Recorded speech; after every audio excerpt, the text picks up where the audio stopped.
สบายดีพ่อแม่พี่น้องเมดสุขุสุคนเด้อเรื่องคนติดอยู่ในถ้ำตอนนี้เนาะวินเห็นกระหดหูใจพี่น้องวินกาซีขอโอนซัพพอร์ต100 ล้านเนาะ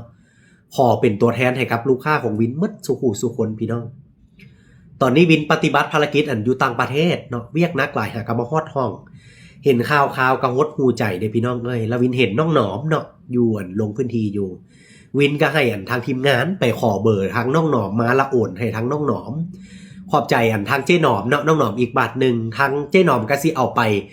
ปฏิบัติพี่น้องต่อให้มันเกิดประโยชน์สูงสุดเนาะแล้วทุกคนได้พี่น้องเด้อที่ว่าอยู่หน้างานตอนนี้บ่ว่าจะเป็นทั้งทีมงานฝั่งไทยทีมงานต่างประเทศทีมงานฝั่งลาวทุกภาคส่วนอาสาสมัครทุกคนที่ว่าปฏิบัติภารกิจอยู่วินขอเป็นกำลังใจให้เด้อทุกคนขอให้ทุกคนปลอดภัยเนาะสู้ๆ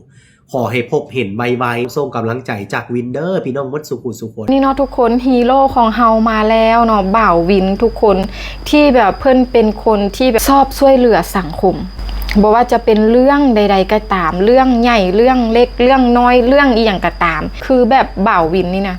ซัพพอร์ตสังคมลาวเฮานี่ก็ถือว่าหลายทุกคนหลายอีหลีกราบน้ำใจบ่าววินอีหลีสุดยอดนี่คือฮีโร่ของคนลาวของประชาชนชาวลาวเลยก็ว่าใดเนาะทุกคนขอให้บ่าววินเนาะประสบผลสำเร็จในหน้าที่เวียกงานเดินทางไปใส่ก็ขอให้แคล้วคลาดปลอดภัยมีชัยชนะสำเร็จทุกด้านทั้งการงานการเงินสุขภาพและความหักเด้อบ่าววิน